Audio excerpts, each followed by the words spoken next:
എപ്പിസോഡിന്റെ തുടക്കത്തിൽ നമ്മളെ കാണിക്കുന്നത് ഭീമാണെങ്കിൽ രാവിലെ എണീക്കുമ്പോഴേക്കും തലേദിവസം പൊൻകൊടുത്ത ബൊക്കറ്റും കാര്യങ്ങളൊക്കെ അവിടെ തന്നെ ഇരിപ്പുണ്ടായിരിക്കും. അവൻ എണീറ്റിട്ട് ഈ ബൊക്കറ്റ് ഒന്ന് നോക്കുന്നുണ്ട്. തലേദിവസത്തെ കാര്യം ഒന്ന് ആലോചിച്ച് നോക്കുമ്പോഴേക്ക് പൊന്നടുത്ത് വന്നതും അവന്റെ ഫേസിലൊക്കെ ഒന്ന് ടച്ച് ചെയ്ത് സംസാരിച്ച കാര്യമെല്ലാം നമ്മുടെ ഭീമിന് ഓർമ്മ വരുന്നുണ്ടെങ്കിലും അവനത് ക്ലിയർ ആയിട്ട് ഒരു ക്ലാരിറ്റി കിട്ടുന്നില്ല. അങ്ങനെ അവൻ എണീറ്റിട്ട് ആ ബൊക്കറ്റ് എല്ലാം കൂടി കൊണ്ടേ അവന്റെ വീട്ടിന്റെ ഒരു കോർണറിൽ കൊണ്ടേ വെക്കുന്നുണ്ട്. അത് കളയാനും അവന് തോന്നുന്നില്ല. അങ്ങനെ താഴത്തേക്ക് ഇറങ്ങി വരുമ്പോഴേക്കും ആൻറ്റി ചോദിക്കുന്നുണ്ട്, എങ്ങനെയുണ്ട്, തലവേദനിക്കുന്നുണ്ടോ എന്ന്. അല്ല, ഇന്നലെ എന്നെ ആരോ കൊണ്ടുവന്നാക്കിയെന്ന് ചോദിക്കുമ്പോഴേക്കും നിന്റെ ഫ്രണ്ടാണ് കൊണ്ടുവന്നത്. ആ ഫ്രണ്ടിനെ ഞാൻ ഇതുവരെ കണ്ടിട്ടില്ലല്ലോ, ഇങ്ങോട്ടൊന്നും നീ എന്താ അതിന് കൊണ്ടുവരാനെന്ന് ചോദിക്കുമ്പോഴേക്കും ഒന്നും കൂടി തലേ ദിവസത്തെ കാര്യങ്ങൾ അവൻ ആലോചിച്ച് നോക്കുന്നുണ്ട്. അപ്പോഴേക്കും നമ്മുടെ പൊന്നിന്റെ മുഖം അവന് ക്ലിയർ ആയിട്ട് തന്നെ മനസ്സിലാവുന്നുണ്ട്. ആൻറ്റീനോട് ഓരോന്നൊക്കെ പറഞ്ഞിട്ട് അവിടുന്ന് തല്ലുടിച്ച് പോവാണ്. എനിക്കറിയാം എല്ലാ കാര്യങ്ങളും നോക്കാനായിട്ട്. ആൻറ്റി അധികം ഇടപെടണ്ടെന്നൊക്കെ പറഞ്ഞിട്ടാണ് അവൻ അവിടുന്ന് ഓടുന്നത്. നേരെ യൂണിവേഴ്സിറ്റി വന്നിട്ടും അവന് നല്ല രീതിക്ക് തലവേദനയുണ്ട്. ഇന്നലത്തെ രാത്രി എങ്ങനെ ഉണ്ടായിരുന്നു എന്ന് നമ്മുടെ ക്യാഷ്വലായിട്ട് ചോദിക്കുമ്പോഴേക്കും പെട്ടെന്ന് പൊന്നിന്റെ മുഖമാണ് ഓർമ്മ വരുന്നത്. എനിക്കൊന്നും അറിയില്ല, എനിക്ക് നന്നായിട്ട് തലവേദനിക്കുന്നു എന്ന് പറഞ്ഞ് അവൻ അവിടെ തന്നെ കിടക്കാണ്. ഇതേ സമയത്താണ് ജൂനിയർ പയ്യനായിട്ടുള്ള ടോയ് അങ്ങോട്ട് വരുന്നത്. ടോയ് വന്നിട്ട് പറയുന്നുണ്ട്, ഇന്നലത്തെ പാർട്ടി കാരണം എനിക്ക് നന്നായിട്ട് തലവേദനിക്കുന്നുണ്ട്, ക്ലാസ്സിലൊന്നും കയറുന്നില്ല എന്ന് വെക്കുമ്പോഴേക്കും ക്ലാസ്സിട്ട് പോകുന്ന വഴിയാണ്. അല്ല ക്യൂ, നീ കഴിക്കുന്ന ഭക്ഷണം നല്ല ടേസ്റ്റ് ഉണ്ടല്ലോ, ഞാൻ കൊണ്ടുപോകാന്ന് പറഞ്ഞിട്ട് ക്യൂവിന്റെ കയ്യിൽ നിന്ന് ആ ഫുഡും തട്ടിപ്പിടിച്ചോണ്ടാണ് ടോയ് അവിടെ നിന്ന് ഓടുന്നത്. ഈ ചിക്കനെ കൊണ്ട് ഭയങ്കര കഷ്ടമാന്നൊക്കെ ക്യൂ അവിടെ നിന്ന് കുറെ വിളിച്ചു പറയുന്നുണ്ടെങ്കിലും അവൻ മൈൻഡ് പോലും ആക്കുന്നില്ല. അങ്ങനെ നമ്മുടെ ഉന്നാണെങ്കിൽ അവന്റെ ക്ലാസ്സിൽ ഇരുന്നിട്ട് സംസാരിച്ചുകൊണ്ടിരിക്കുകയാണ്. നീ എന്താണ് ഇങ്ങനെ ഇരിക്കുന്നതെന്നൊക്കെ ചോദിക്കുമ്പോഴേക്കും കുഴപ്പമൊന്നുമില്ല, ഞാൻ ഓക്കെയാണ്, ഉച്ചക്ക് വെക്കാനുള്ള അസൈൻമെന്റ് ഞാൻ ചെയ്തിട്ടില്ല എന്ന്. അയ്യോ, ഞാൻ ചെയ്തിട്ടില്ല, അന്ന് ചെയ്ത ആരെങ്കിലും ഉണ്ടെങ്കിൽ ഞങ്ങളത് കോപ്പി ചെയ്തോളാം എന്ന് പറഞ്ഞുകൊണ്ടിരിക്കുന്ന സമയത്താണ് അങ്ങോട്ടേക്ക് 10 വരുന്നത്. 10 ആണെങ്കിൽ കുറച്ച് ഫുഡ് കാര്യങ്ങളൊക്കെ ആയിട്ടാണ് വന്നത്. ഇതെന്തിനാ കൊണ്ടുവന്നതെന്ന് വെച്ചിട്ടുണ്ടെങ്കിൽ ഇത് ഫാനിനൊന്ന് കൊടുക്കണം. അല്ല, നിനക്ക് കൊടുക്കണമെങ്കിൽ ഡയറക്റ്റ് കൊടുത്താൽ പോരെന്ന് ചോദിക്കുമ്പോഴേക്കും അതിലൊരു ത്രില്ലില്ല, നീ തന്നെ നിന്റെ ബ്രദറിന് കൊടുത്താൽ മതി, പിന്നെ ഞാൻ തന്നതാന്ന് പറയണ്ടിട്ടോ എന്ന് പറയുന്നുണ്ട്. കൂടെ ഇരിക്കുന്നവന്മാരാണെങ്കിൽ കളിയാക്കുന്ന പോലെ പറയുന്നുണ്ട്.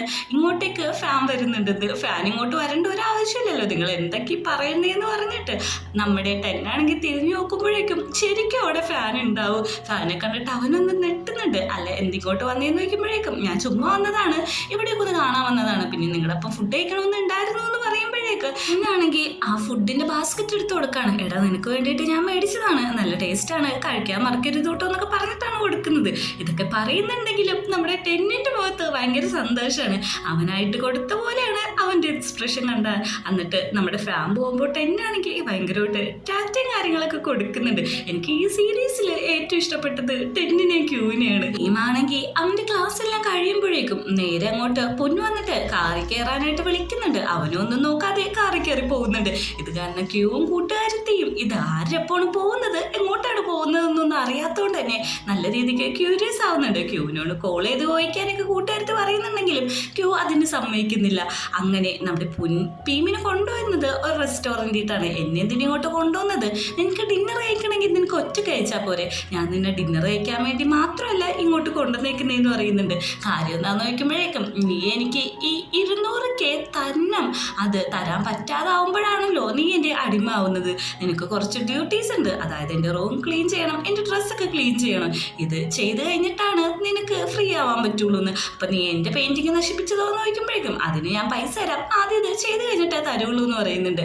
അങ്ങനെ ഫുഡ് കഴിച്ച് അവരെ ഇറങ്ങുമ്പോഴേക്കും എന്നാൽ ഞാൻ വീട്ടിൽ പൊക്കോട്ടെ എന്ന് ചോദിക്കുമ്പോഴേക്കും ഇന്നത്തെ ജോബ് കഴിഞ്ഞിട്ടില്ല, ഇനി എനിക്ക് കുറച്ച് ഷോപ്പിങ്ങും കൂടി ഉണ്ട്, അപ്പം നീ ഷോപ്പിങ്ങിന് വരണം. ഞാൻ ഷോപ്പിങ്ങിന് വന്ന എന്തിനാന്ന് ചോദിക്കുമ്പോഴേക്ക് അഫ്കോഴ്സ് വേറെ ഒന്നിനല്ല, ഞാൻ മേടിച്ച സാധനങ്ങളൊക്കെ ക്യാരി ചെയ്യാൻ വേണ്ടിയിട്ട് ഒരാളാണ്, കാരണം എനിക്കിതൊന്നും ഇങ്ങനെ പിടിച്ചു കിടക്കാൻ ഇഷ്ടമല്ല എന്ന് പറയുന്നുണ്ട്. ഇവൻ ഷോപ്പ് ചെയ്യുന്ന രീതി നമ്മുടെ ഭീമിനെ കൊണ്ട് ഓരോന്ന് പിടിപ്പിക്കാൻ വേണ്ടി മനഃപൂർവ്വം ഷോപ്പ് ചെയ്യുന്ന പോലെ ഒരു ഷോപ്പ് ചെയ്തുകൊണ്ടിരിക്കുന്നത്. പകുതി എത്തുമ്പോഴേക്കും ഭീമ പറയുന്നുണ്ട്, എനിക്ക് മടുത്തു, എനിക്ക് എന്തെങ്കിലും ജ്യൂസ് കുടിച്ചാൽ മാത്രം ഇനി അങ്ങോട്ട് മുമ്പോട്ട് പോകാൻ പറ്റുള്ളൂ എന്ന്. ജ്യൂസ് മേടിച്ചിട്ട് അതിൻ്റെ ക്യാഷ് കൊടുക്കാനായിട്ട് അവൻ എടുത്തുകൊണ്ടിരിക്കുമ്പോഴേക്കും പൊന്നാണെങ്കിൽ ആ കാശ് പേ ചെയ്യുന്നുണ്ട്. കേട്ടോ പറയുന്നുണ്ട്, നീ ഭയങ്കര സ്ലോ ആണെന്ന്, കയ്യിൽ ഇത്ര സാധനങ്ങൾ ആളാണ്, അവൻ എങ്ങനെയാണ് സ്ലോ ആവാതിരിക്കുക. അങ്ങനെ അവർ രണ്ടുപേരും കൂടി ജ്യൂസ് കുടിക്കാൻ ഇരിക്കുമ്പോഴേക്കും മുന്നു പറയാണ് അന്നപ്പാ നമുക്ക് പോകാമെന്ന്. അല്ല ഇപ്പം ഇങ്ങോട്ട് വന്ന് ഇരുന്നുള്ളൂ, അതിനൊപ്പം തന്നെ പോകണമെന്ന്. അന്നൊരു കാര്യം ചെയ്യും, നീ ഇവിടെ കുറച്ച് നേരം വെയിറ്റ് ചെയ്യും, എനിക്ക് കുറച്ച് സാധനങ്ങളൊക്കെ മേടിക്കാനുണ്ട്, ഞാൻ പോയിട്ട് തിരിച്ചു വരാം, നീ ഇതും കൊണ്ട് എൻ്റെ പുറകെ ഇങ്ങനെ നടക്കേണ്ട ആവശ്യമില്ലല്ലോ എന്ന് വിശ്വസിച്ചിട്ട് നമ്മുടെ ഭീം അവിടെ തന്നെ ഇരിക്കുകയാണ്. അങ്ങനെ രാത്രിയാവുന്നുണ്ട്. വീട്ടിലാണെങ്കിൽ നമ്മുടെ ഫാൻ ഡിന്നറും കാര്യങ്ങളൊക്കെ കഴിച്ചോണ്ടിരിക്കുകയാണ്. അതല്ലടാ നീ എന്ത് ഇത്ര വൈകി വന്നേന്ന് നോക്കുമ്പോഴേക്കും ഞാൻ ഇന്ന് വന്നത് ഒരു ഫണ്ണായിട്ടുള്ള ഒരു കാര്യം ചെയ്തിട്ടാണ്, ഇന്ന് എനിക്ക് ഭയങ്കര സന്തോഷമുള്ള ദിവസം എന്നൊക്കെ ഫാനോട് പറയുന്നുണ്ട്.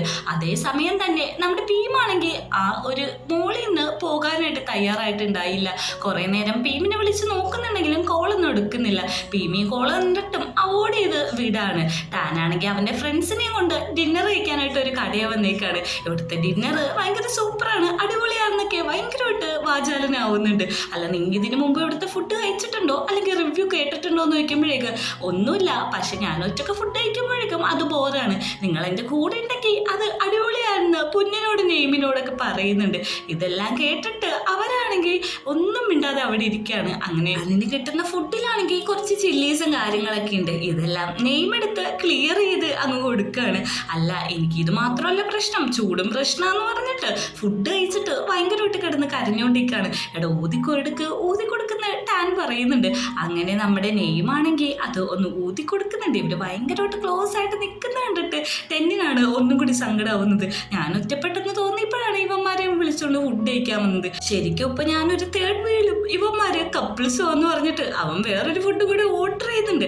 എന്നിട്ട് പറയുന്നുണ്ട് എനിക്ക് സങ്കടമൊന്നുമില്ല, ചെറിയൊരു വിഷമം മാത്രമേ ഉള്ളൂ. അതേസമയം ഭീമാണെങ്കിൽ കുറെ നേരം പുന്നിനെ വിളിക്കുന്നുണ്ടെങ്കിലും അവൻ കോളൊന്നും അറ്റൻഡ് ചെയ്യുന്നില്ല. അങ്ങനെ ആ ഷോപ്പും ക്ലോസ് ആയിട്ടുണ്ട്. വീട്ടിലെത്തിക്കഴിഞ്ഞ് കുളിച്ചൊക്കെ കഴിഞ്ഞ് ഫോൺ നോക്കുമ്പോഴേക്കും ഭീമിന്റെ വക കുറെ നോട്ടിഫിക്കേഷൻ കാണും. തിരിച്ച് പുൻ വിളിക്കുമ്പോഴേക്കും അവന്റെ ഫോൺ ഓൾറെഡി സ്വിച്ച് ഓഫ് ആണ്.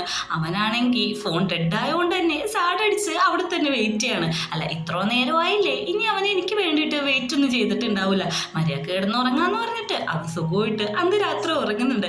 കുറെ മണിക്കൂർ പിന്നെയും വെയിറ്റ് ചെയ്തതിന് ശേഷം സെക്യൂരിറ്റി വന്ന് പറയുന്നുണ്ട് മോളെ ക്ലോസ് ചെയ്യാൻ പോവാണ്, ഇവിടുന്ന് പോണൂന്ന്. അങ്ങനെ അവൻ രാത്രി ഭയങ്കരമായിട്ട് ലേറ്റ് ആയിട്ട് വീട്ടിലെത്തുന്നുണ്ട്.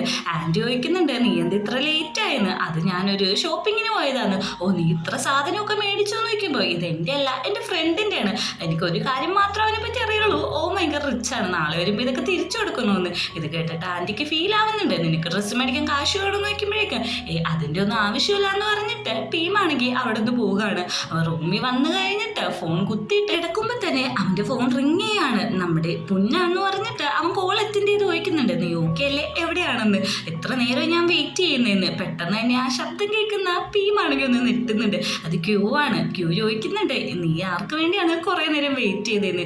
അതൊന്നുമല്ല, അത് വേറൊരു കാര്യമാണെന്ന്. നീ എവിടെയെന്ന് ചോദിക്കുമ്പോഴേക്കും ഞാൻ യൂണിവേഴ്സിറ്റിയിലാണ്, നിന്റെ കാര്യം എടുത്ത് കുറച്ച് വറിയായി, അതുകൊണ്ട് വിളിച്ചതാണ്, വീട്ടിൽ പോവാന്ന് പറഞ്ഞിട്ട് അവനും അവിടെ നിന്ന് വീട്ടിട്ട് പോകുന്നുണ്ട്. പോകുന്ന വഴി അപ്പുറത്തെ ബിൽഡിങ്ങിൽ ഒരു ലൈറ്റ് ഒക്കെ അവൻ കാണുന്നുണ്ട്.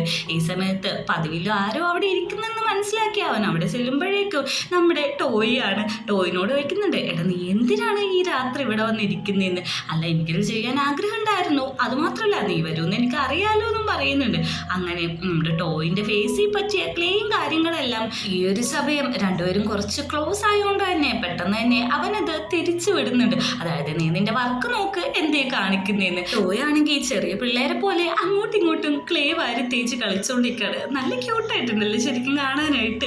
പിറ്റേ ദിവസം രാവിലെ ഭീമാണെങ്കിൽ കുറച്ച് വെറിയായിട്ട് നമ്മുടെ കുഞ്ഞിന് മെസ്സേജ് കഴിച്ചു നോക്കുന്നുണ്ട്. നീ എവിടെയാണ്, ഇന്നലെ എന്തിനാണ് എന്നെ വെയിറ്റ് ചെയ്യിപ്പിച്ചതെന്ന്. പെട്ടെന്ന് തന്നെ അവൻ അതെല്ലാം ഡിലീറ്റ് ചെയ്തിട്ട് നേരെ ടാനിന് മെസ്സേജ് അയക്കുകയാണ്. നിങ്ങൾ രണ്ടുപേരും എവിടെയെന്ന് നോക്കുമ്പോഴേക്കും ക്ലാസ്സിലുണ്ട്, ഞങ്ങൾ ഹാപ്പി ആയിട്ട് ഇരിക്കുകയെന്ന്. അത് കേൾക്കുന്ന അവന് ദേഷ്യം വരുന്നുണ്ട്. ഇതേ സമയം ടോയ് ആണെങ്കിൽ ഒരു ചിത്രം വരച്ചുകൊണ്ടിരിക്കുകയാണ്. ആ വഴി ഒരു പപ്പിക്കുട്ടി പാസ് ചെയ്യുന്നുണ്ട്.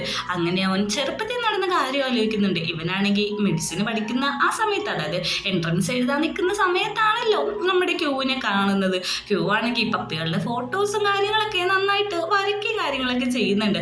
ഇത് കണ്ടിട്ട് അവൻ ഒത്തിരി ഇംപ്രസ് ആയിട്ടുണ്ട്. അവൻ്റെ അന്നത്തെ ഫ്രണ്ടിനോടും പറയുന്നുണ്ട് ഞങ്ങൾ ഒരേ ഏജാണ്, പക്ഷെ നീ ഒരു കാര്യം നോക്കണം, ഞങ്ങൾ തമ്മിൽ എന്തൊരു അന്തരമാണ്, അവൻ എന്തൊരു കഴിവാണ്, എനിക്കൊരു കഴിവുമില്ലെന്ന്. അങ്ങനെ കഴിവിൻ്റെ കാര്യങ്ങളൊന്നും അങ്ങനെയൊന്നുമില്ല, എല്ലാവരും ജനിക്കുന്നത് സ്പെഷ്യൽ ആയിട്ടുള്ള ഒരു കഴിവ് വെച്ചാണ്, ആർക്കും ആരെയും താരതമ്യം ചെയ്യാൻ പറ്റില്ലെന്ന് ഫ്രണ്ട് പറഞ്ഞ് മനസ്സിലാക്കുന്നുണ്ട്. ഈ കാര്യമെല്ലാം ആലോചിച്ചിട്ട് ടോയ് ആണെങ്കിൽ അവൻ്റെ ഇപ്പോഴത്തെ പ്രസന്റിലെ ചിത്രം വരച്ചുകൊണ്ടിരിക്കുമ്പോഴേക്കും ക്യൂ അങ്ങോട്ട് വന്നിട്ട് പടം വരയ്ക്കാണെന്ന് ചോദിക്കുന്നുണ്ട്. ഈ ഒച്ച കേട്ട അവൻ നന്നായിട്ട് പേടിക്കുന്നുണ്ട്. ആ മോനെ ഒടിഞ്ഞുകൊണ്ട് തന്നെ നമ്മുടെ ക്യൂ ആണെങ്കിൽ അത് ചെത്തിയൊക്കെ കൊടുക്കാണ്. ഇതേ സമയം നമ്മുടെ ഭീമിന് നല്ല രീതിക്ക് ദേഷ്യം വന്നിട്ട് അവനാണെങ്കിൽ ആ പെയിന്റ് ഒന്ന് റീവർക്ക് ചെയ്യാൻ നോക്കാണ്. നേരെ നമ്മുടെ പൊന്ന് നശിപ്പിച്ച പെയിന്റിങ്ങും അവനൊന്ന് ക്രൂഷ്യലായിട്ട് നോക്കുന്നുണ്ട്. അത് നോക്കുമ്പോൾ അന്ന് നടന്ന ഇൻസിഡന്റ് ആണ് അവന്റെ മനസ്സിലേക്ക് ആദ്യം ഓടി വരുന്നത്. ആ വാശി തന്നെ മനസ്സിലുള്ളതുകൊണ്ട് തന്നെ രണ്ടും കൽപ്പിച്ച് മുടിയൊക്കെ കെട്ടി വെച്ചിട്ടാണ് പെയിന്റ് ചെയ്യാൻ തുടങ്ങുന്നത്. ആ സമയമാണ് കുഞ്ഞ് മെസ്സേജ് അയക്കുന്നത്. അതെ, നീ വേഗം വാ, എനിക്ക് അത്യാവശ്യമായിട്ട് ഒരു ജോലി ചെയ്ത് തീർക്കാറുണ്ടെന്ന്. അത് കേൾക്കുന്ന നമ്മുടെ ഭീമാണെങ്കിൽ ഭയങ്കര ദേഷ്യപ്പെട്ടാണ് വരുന്നത്. വന്ന് നിന്നിട്ട് ഒന്നും മിണ്ടാതെ ആ കാറിൽ കയറി പോവുകയാണ്. ഇവൻ ഇങ്ങനെ കാറിൽ കയറി പോകുന്നതൊക്കെ മാറി നിന്നിട്ട് ടാൻ കാണുന്നുണ്ട്. ടാനാണെങ്കിൽ ഇത് ഭീമാണെന്ന് മനസ്സിലായി, പക്ഷെ എന്തിനാണ് പൊന്നിൻ്റെ ഒപ്പം പോകുന്നതെന്ന് അവന് മനസ്സിലായിട്ടില്ല. അങ്ങനെ അവരെത്തുന്നത് നമ്മുടെ പൊന്നിൻ്റെ വീട്ടിട്ടാണ്. ഭയങ്കര ക്ലീൻ ആയിട്ടുള്ള വീടാണ്. അവൻ ഈ വീട് കണ്ടിട്ടൊന്ന് ഇംപ്രസ് ആവുന്നുണ്ട്. എന്നെ എന്തിനിങ്ങോട്ട് കൊണ്ടുവന്നതെന്ന് ചോദിക്കുമ്പോഴേക്ക് എൻ്റെ ഡ്രസ്സൊക്കെ വാഷ് ചെയ്യാനുണ്ട്, ഇവിടുത്തെ വാഷിംഗ് മെഷീൻ കംപ്ലൈൻ്റ് ആണ്, അതുകൊണ്ട് നീ ഇതൊന്ന് വാഷ് ചെയ്തിടാനായിട്ട്. അങ്ങനെ ആ ഡ്രസ്സെല്ലാം എടുത്തിട്ട് നമ്മുടെ ഭീമാണെങ്കിൽ അതെല്ലാം കാലുകൊണ്ട് ചവിട്ടിയാണ് വാഷ് ചെയ്യുന്നത്. ഇത് കാണുന്ന പൊന്നിനെ ഒട്ടും ഇഷ്ടപ്പെടുന്നില്ല. എടാ, നീ എന്തൊക്കെ കാണിക്കുന്നത്? എൻ്റെ എത്ര രൂപയുടെ ഡ്രസ്സാണെന്നറിയോ? നീയല്ലേ പറഞ്ഞു ഇവിടെ വാഷിംഗ് മെഷീൻ ഇല്ലാതെ, പിന്നെ ഞാൻ എന്താ ചെയ്യുന്നത്? എൻ്റെ തല വെച്ച് അലക്കണമെന്ന് വെച്ച് രണ്ടുപേരും കൂടി അങ്ങോട്ടും ഇങ്ങോട്ടും തല്ലുപടിയാവുന്നുണ്ട്. അങ്ങനെ കാല് സ്ലിപ്പായിട്ട് നേരെ ചെന്ന് വീഴുന്നത് നമ്മുടെ പൊന്നിന്റെ മേത്തേക്കാണ്. പെട്ടെന്ന് തന്നെ ഭീമ അറിയുന്നുണ്ട്, നീ ഒന്ന് എന്നെ അലക്കാൻ സമ്മതിക്കുന്നു. ഓക്കെ, ഞാൻ മാറിത്തരാന്ന് പറഞ്ഞിട്ട് അവനെ ഇവിടെ നിന്ന് മാറുന്നുണ്ട്. അങ്ങനെ അലക്കിയെല്ലാം കഴിയുമ്പോഴേക്കും ഇപ്പൊ നിനക്ക് സന്തോഷമില്ലേ, ഇനി ഞാൻ പൊക്കോട്ടെ എന്ന് ചോദിക്കുന്നുണ്ട്. എടാ, എനിക്ക് നന്നായിട്ട് വിശക്കുന്നുണ്ട്, നീ പോയി കുക്ക് ചെയ്യാനായിട്ട്. അല്ല, ഞാൻ കുക്ക് ചെയ്യില്ല എന്ന് പറയുമ്പോഴേക്കും നീ തന്നെ കുക്ക് ചെയ്യണമെന്ന് പറയുന്നുണ്ട്. അങ്ങനെ നമ്മുടെ ഭീമാണെങ്കിൽ അവനൊരു ഫുഡ് കുക്ക് ചെയ്ത് കൊടുക്കുന്നുണ്ട്. ഈ ഫുഡ് കാണുമ്പോഴേക്കും പക്ഷെ പൊന്നെ അത് ചോദിക്കുന്നത്, ഇത് പോയിസൺ ചേർത്തിട്ടുണ്ടോന്ന് എനിക്ക് സംശയമാണ്, അതുകൊണ്ട് നീ ആദ്യം കഴിക്കാനായിട്ട്. സ്വന്തമായിട്ട് കഴിച്ചിട്ട് പോലും അതിൽ ഭീമിന് ഒട്ടും സാറ്റിസ്ഫാക്ഷൻ കിട്ടുന്നില്ല. അത് തിരിച്ചു കൊടുക്കുന്നുണ്ട്. അത് കഴിച്ചിട്ട് പൊന്നാണെങ്കിൽ ഭയങ്കരമായിട്ട് ഓക്വേർഡ് ആവണേ. നീ എന്തീ കുക്ക് ചെയ്ത് വെച്ചേക്കുന്നതെന്ന്? ഞാൻ അതല്ലേ ആദ്യം പറഞ്ഞത്, ഞാനൊന്നും കുക്ക് ചെയ്യില്ല എന്ന്. അപ്പം നിനക്കല്ലേ നിർബന്ധം എന്ന് ചോദിക്കുമ്പോഴേക്ക് നീ എന്താ എന്നെ ശരിക്കും പ്രാങ്ക് ചെയ്യാണോ എന്ന് ചോദിക്കുന്നുണ്ട്. എടോ, ഞാൻ പ്രാങ്ക് ചെയ്യുന്നതാണോ താൻ വിചാരിക്കുന്നത്? അപ്പം താൻ ഇന്നലെ ചെയ്തതെന്താ? അത് പ്രാങ്ക് അല്ലേ എന്ന് ചോദിക്കുന്നുണ്ട്. അല്ല, ഞാൻ പോയി കഴിഞ്ഞിട്ട് നീ വീട്ടിൽ പോയില്ലെന്ന് ചോദിക്കുമ്പോഴേക്ക് വീട്ടിൽ പോയില്ലെന്നോ? ഞാൻ എന്തോരം മണിക്കൂർ വെയിറ്റ് ചെയ്തെന്ന് അറിയോ? മാളടക്കുന്നവരെയും ഞാൻ അവിടെ വെയിറ്റ് ചെയ്ത് നിന്നു. അത് എന്താ അങ്ങനെ നിന്നേന്ന് ചോദിക്കുമ്പോഴേക്കും ഞാൻ നിന്നെ ട്രസ്റ്റ് ചെയ്തു, അതായിരുന്നു എനിക്ക് പറ്റിപ്പോയതെന്ന് പറഞ്ഞിട്ട് അവൻ അവിടെ നിന്ന് പോകാണ്.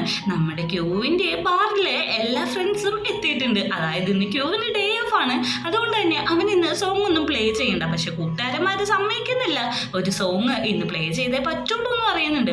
അവസാനം അവര് വാശിക്ക് വഴങ്ങിയിട്ട് ക്യൂ ആണെങ്കിൽ അവിടെ ഒരു സോങ് പാടുന്നുണ്ട്. അതായത് എനിക്ക് നിന്നെ ഇഷ്ടമാണ്, പക്ഷെ നീ വേറൊരാളെ നോക്കുന്നതായിരിക്കും നല്ലതെന്ന്.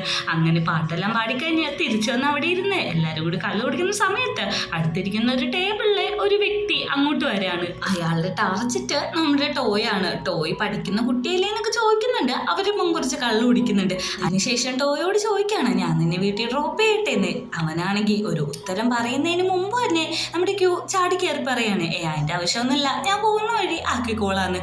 അത് എന്തുകൊണ്ടാണെന്ന് മനസ്സിലായ അയാളാണെങ്കിൽ എന്നാൽ ശരി, നിങ്ങളുടെ കാര്യങ്ങളൊക്കെ നടക്കട്ടെ എന്ന് പറയുന്നുണ്ട്. കൂട്ടുകാരനാണെങ്കിൽ നീ അടിപൊളി സീനിയർ ആട്ടോ എന്നൊക്കെ പറഞ്ഞ് അവനെ ഒന്ന് ബൂസ്റ്റപ്പ് ചെയ്യുന്നുണ്ട്. ഇത് നമ്മുടെ ടോയ് ഒന്ന് നോട്ട് ചെയ്യുകയും ചെയ്യുന്നുണ്ട്. പിറ്റേ ദിവസം ക്ലാസ്സിൽ വരുന്ന നമ്മുടെ പൊന്നാണെങ്കിൽ ഭയങ്കര സാഡാണ്. കൂട്ടുകാരെല്ലാവരും ചോദിക്കുന്നുണ്ട്, നിനക്ക് എന്താ പറ്റിയെന്ന്. അത് വേറൊന്നും അല്ലടാ, ഞാൻ ഒരാളെ വെയിറ്റ് ചെയ്യിപ്പിച്ചു. ഞാനെന്നല്ല ശരിക്കും പറയുന്നത്, എൻ്റെ ഫ്രണ്ട് ഒരാളെ വെയിറ്റ് ചെയ്യിപ്പിച്ചു എന്നാണ് പറയുന്നത്. ഇതെല്ലാം കേൾക്കുന്ന കൂട്ടുകാരന്മാർ പറയാണ്, ശരിക്കും അവനോട് പോയി സോറി പറയണമെന്ന്. അത് നീ തന്നെയെന്ന് ഞങ്ങൾക്കറിയാം, നീ പോയി സോറി പറഞ്ഞാൽ മതിയെന്ന്. അങ്ങനെ അവൻ അവിടെ നിന്ന് നേരെ പോകുന്നത് നമ്മുടെ പീമിൻ്റെ ഡിപ്പാർട്ട്മെൻറ്റിട്ടാണ്. അവിടെ ചെല്ലുമ്പോഴേക്കും പീമില്ല ക്യൂവിനെയാണ് കാണുന്നത്. ക്യൂവിനോട് പീം എന്തെന്ന് ചോദിക്കുമ്പോഴേക്കും ഒരു വൃത്തികെട്ടവനാണെങ്കിൽ അവൻ്റെ ഫോട്ടോസ് എല്ലാം നശിപ്പിച്ചു, അതുകൊണ്ട് തന്നെ അത് റീവർക്ക് ചെയ്യാന്ന് പറയുന്നുണ്ട്. ഡയറക്റ്റായിട്ട് നമ്മുടെ പൊന്നിനെ തന്നെയാണ് ചീത്ത വിളിച്ചത്. നേരെ നെക്സ്റ്റ് ബിൽഡിങ്ങിലേക്ക് ചെല്ലുമ്പോഴേക്കും അവൻ അവിടെ ഇരുന്ന് വരച്ചുകൊണ്ടിരിക്കുകയാണ്. അല്ല, ഇനി എന്താണ് പണി? കാര്യം പറയാൻ പറയുന്നുണ്ട്. കാര്യം വേറൊന്നും അല്ല എന്ന് പറഞ്ഞിട്ട് നമ്മുടെ പീമിൻ്റെ കൈ പിടിച്ചിട്ടാണെങ്കിൽ സോറി പറയാണ്. ഇന്നലെ ചെയ്തതിന് ശരിക്കും സോറി എന്ന് പറയുന്നുണ്ട്. ഈ ഒരു സീനും കൂടി കാണിച്ചിട്ടാണ് എപ്പിസോഡ് അവസാനിക്കുന്നത്.